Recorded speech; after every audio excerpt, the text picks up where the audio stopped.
for discussion is the timbering discussion. Bob was in touch with two forest management consultants, and they looked at the possibility of timbering up at the Laurel Valley campus.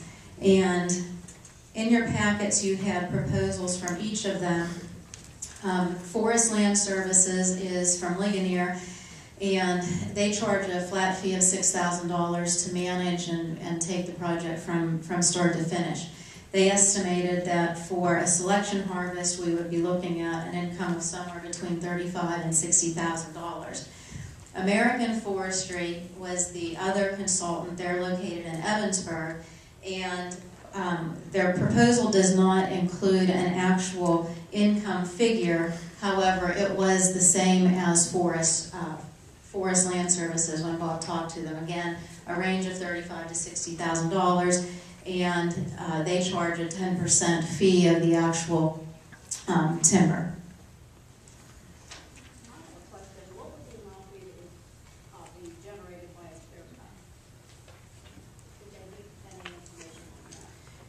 Forest Land did, and that was the $90,000 to $100,000 range.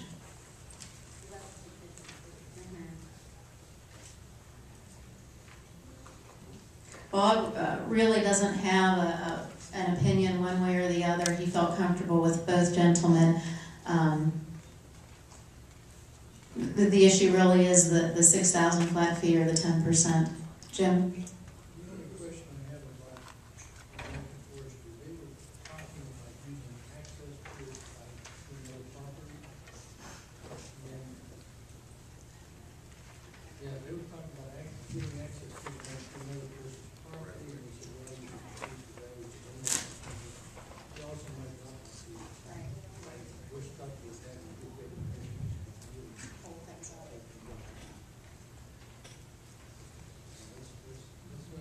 It's a good point.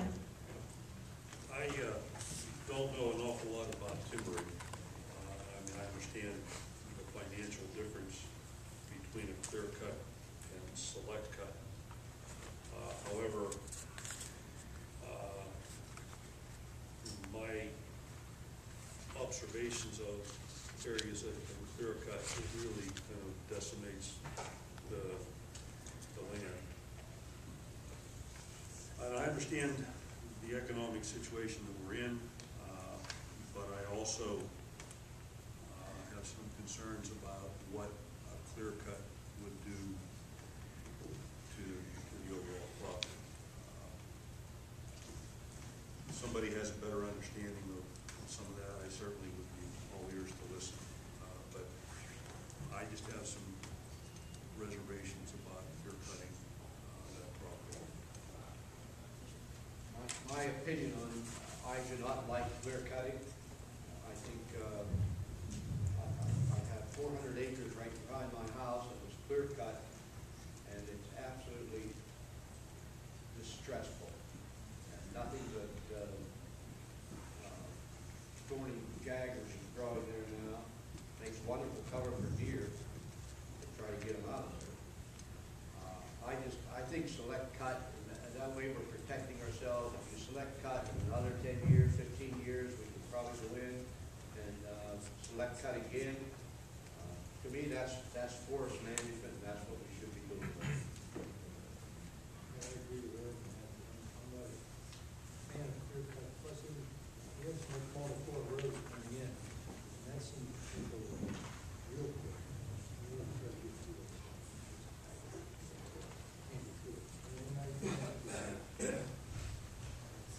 Responsibility of what you things that come back.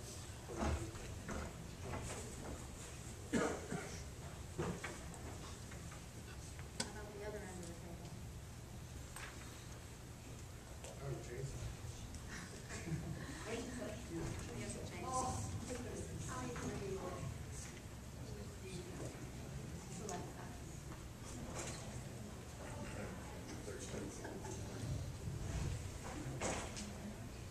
Okay, we do have a resolution on the agenda this evening, so we can make that decision at that time.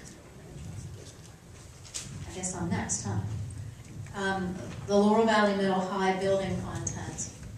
Bob and his guys have been working hard to get an inventory together, and they feel confident that they've completed that process. This evening, we are going to take action on 2 donation requests that we are able to fill, but we need to have some discussion regarding the contents of the building and what we want to do in that respect. Dr. Oldham, I was told that the United School District has a gal in, I believe, Seward, that refurbishes computers and puts them on eBay. And my understanding is that the United has received a very nice return on that for the school district. So when it comes to the computers, I think we should look at that alternative, because I think there's probably a couple computers out there. But this lady takes them, refurbishes them, cleans them up, puts them on eBay, and she can't sell them. She sells them so fast she can't keep them in stock. But United School District uses it all the time.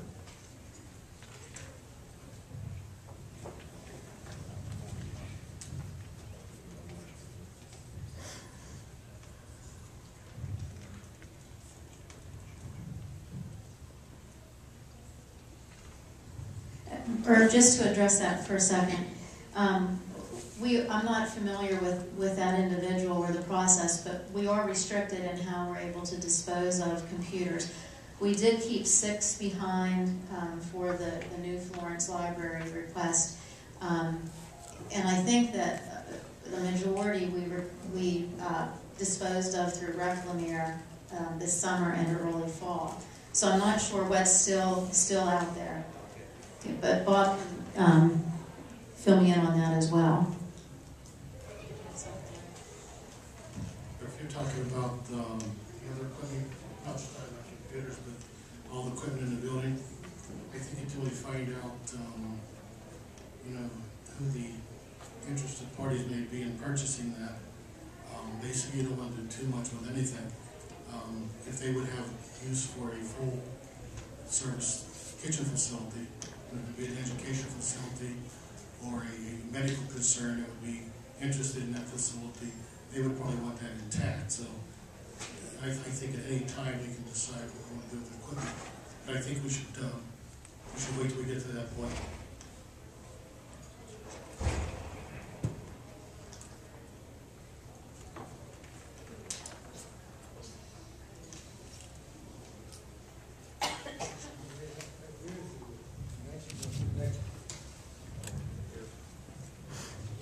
I see your point, Ray, in looking at who the next prospective buyer might be, and he may want the equipment.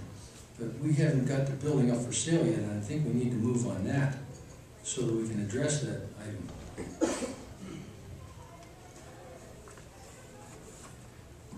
I'm going to meet with representatives from Grubb Ellis this week. They're going to take a look at the site, come back and give us some ideas of what they think we can possibly do with that. There's 2 of them that come out. They're a large commercial real estate firm, Pittsburgh. So once I get some information from those folks after this week, we can talk about it in more detail. Would they make a recommendation about perhaps keeping that intact versus selling the kitchen equipment? I don't think they would. Out there, something that's never been used. It's true, we should have never purchased it.